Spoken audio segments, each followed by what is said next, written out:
ಶೋಭಾ ಕರಂದ್ಲಾಜೆ ತಮಿಳುನಾಡಿಗರಲ್ಲಿ ಕ್ಷಮೆಯಾಚನೆ ಮಾಡಿದ್ದಾರೆ. Cafe ಸ್ಫೋಟಕ್ಕೂ ತಮಿಳುನಾಡಿಗೂ link ಅನ್ನುವಂತಹ ಒಂದು ಮಾತಿನ ವಿವಾದ ಸಾಕಷ್ಟು ಭುಗಿಲೇಳ್ತಾ ಇದ್ದಂತೆ ಆಕ್ರೋಶ. ತಮಿಳುನಾಡಿಗರಲ್ಲಿ ಕ್ಷಮೆಯಾಚನೆ ಮಾಡಿದ್ದಾರೆ ಶೋಭಾ ಕರಂದ್ಲಾಜೆ. ತಮ್ಮ ಹೇಳಿಕೆಗೆ ಆಕ್ರೋಶ ಭುಗಿಲೇಳ್ತಾ ಇದ್ದಂತೆ ಶೋಭಾ ಕ್ಷಮೆಯಾಚಿಸಿದ್ದಾರೆ. ನನ್ನ ತಮಿಳು ಸಹೋದರ ಹಾಗೂ ಸಹೋದರಿಯರೇ, ನಾನು ಕೆಫೆ ಸ್ಫೋಟದ ಬಗ್ಗೆ ಬೆಳಕು ಚೆಲ್ಲಲು ಮಾತನಾಡಿದ್ದೇನೆ. ಯಾವುದೇ ಕತ್ತಲನ್ನು ಬಿತ್ತರಿಸುವುದಕ್ಕೆ ನಾನು ಹೇಳಿಕೆ ನೀಡಿಲ್ಲ. ಕೃಷ್ಣಗಿರಿ ಅರಣ್ಯದಲ್ಲಿ ತರಬೇತಿ ಪಡೆದವರ ಉದ್ದೇಶಿಸಿ ನಾನು ಈ ಹೇಳಿಕೆಯನ್ನ ನೀಡಿದ್ದು. ನನ್ನ ಟೀಕೆಗಳು ನೋವು ತಂದಿದ್ದರೆ ಕ್ಷಮೆ ಕೇಳ್ತೀನಿ. ಟ್ವೀಟ್ ಮಾಡಿ ಕ್ಷಮೆಯಾಚನೆ ಮಾಡಿದ್ದಾರೆ ಶೋಭಾ ಕರಂದ್ಲಾಜೆ.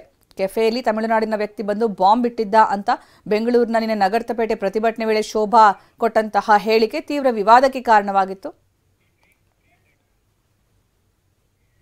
ನಾನು ಕ್ಷಮೆಯಾಚಿಸುತ್ತೇನೆ. ನನ್ನ ತಮಿಳು ಸಹೋದರ ಸಹೋದರಿಯರೇ, ನಾನು ಘಟನೆ ಬಗ್ಗೆ ಬೆಳಕು ಚೆಲ್ಲಲು ಮಾತನಾಡಿದ್ದೇನೆ ಹೊರತು ಕತ್ತಲನ್ನ ಬಿತ್ತರಿಸಲು ಅಲ್ಲ. ಕೃಷ್ಣಗಿರಿ ಅರಣ್ಯದಲ್ಲಿ ತರಬೇತಿ ಪಡೆದವರನ್ನ ಉದ್ದೇಶಿಸಿ ನಾನು ಹೇಳಿದ್ದೆ. ಆದರೂ ನನ್ನ ಟೀಕೆಗಳು ಕೆಲವರಿಗೆ ನೋವು ತಂದಿದ್ರೆ ನಾನು ಕ್ಷಮೆ ಕೇಳ್ತೀನಿ. ರಾಮೇಶ್ವರಂ ಕೆಫೆ ಸ್ಫೋಟಕ್ಕೂ ತಮಿಳುನಾಡಿಗೂ ಸಂಬಂಧವಿದೆ ಅನ್ನೋ ಹೇಳಿಕೆಯನ್ನ ವಾಪಸ್ ಪಡೆಯುತ್ತೇನೆ. ನನ್ನ ಹೃದಯದಾಳದಿಂದ ನಾನು ನಿಮ್ಮ ಕ್ಷಮೆ ಕೇಳ್ತೇನೆ. ಶೋಭಾ ಕರಂದ್ಲಾಜೆ.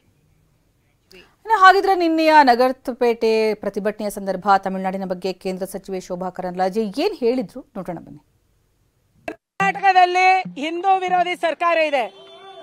ಯಾರೋ ತಮಿಳುನಾಡಿಂದ ಬರ್ತಾರೆ, ನಮ್ಮ ಕೆಫೆಯಲ್ಲಿ ಬಾಂಬ್ ಇಡ್ತಾರೆ. ಇನ್ಯಾರೋ ಬರ್ತಾರೆ, ಪಾಕಿಸ್ತಾನ ಜಿಂದಾಬಾದ್ ಅಂತಾರೆ. ಇನ್ಯಾರೋ ಬರ್ತಾರೆ, ಮಕ್ಕಳಿಗೆ ಆಸಿಡ್ ಹಾಕ್ತಾರೆ. ಅವರ ಮೇಲೆ ಯಾವುದೇ ಕ್ರಮ ಆಗಲ್ಲ. ಕರ್ನಾಟಕದಲ್ಲಿ ಹಿಂದೂ ವಿರೋಧಿ